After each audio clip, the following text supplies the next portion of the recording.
Hello everyone, in this quick video I'm going to show you how you can easily use a DeepSeek AI. By following the few simple steps that I show you now, you'll be able to use DeepSeek AI very easily. So make sure to watch the video till the end so you don't make any mistakes. By saying that, let's start the video. At first, go to your home screen and tap on the DeepSeek AI app icon.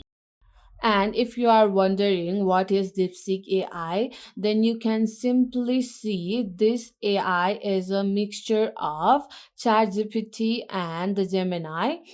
And you have to create an account to use this AI. And after creating your account, you'll be able to see this type of interface from which you can ask your queries and questions to the AI through chats. For example, let's ask some questions.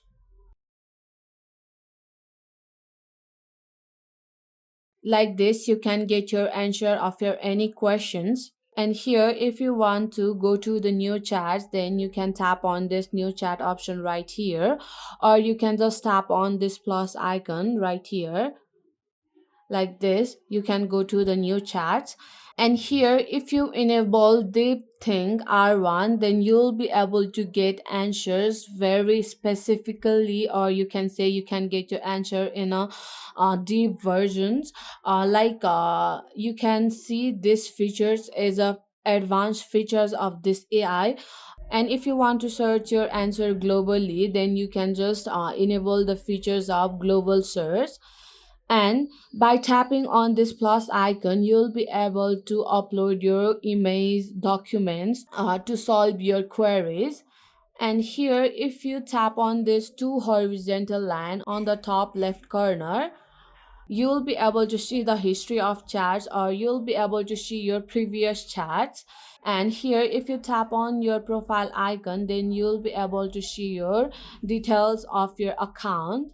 And if you want to delete all your chats, then you can just tap on this delete all chats. And if you tap on log out, then you'll be able to log out from your account and log into the another account. And if you want to delete your account, then you can just tap on delete account, then you'll be able to delete your DeepSeek AI account.